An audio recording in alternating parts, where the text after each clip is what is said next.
మంటల్ని ఆ 2 fire ఇంజిన్లు ఆపలేకపోయాయి.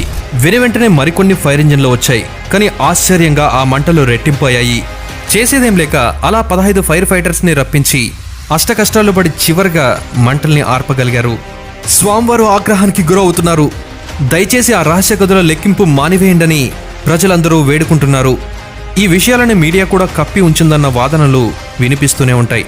The Hindu పత్రిక పేర్కొన్న కథనం మేరకు దాదాపు 80 సంవత్సరాల మునిపే ఆ రహస్య గదులని తెరిచారట.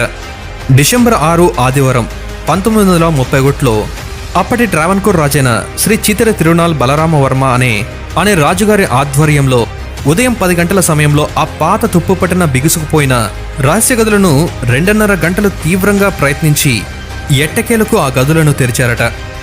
గదుల్లోని కాలచీకట్లను అధిగమించేందుకు హెడ్లైట్లు, టార్చ్లు వెంట తీసుకెళ్లారట.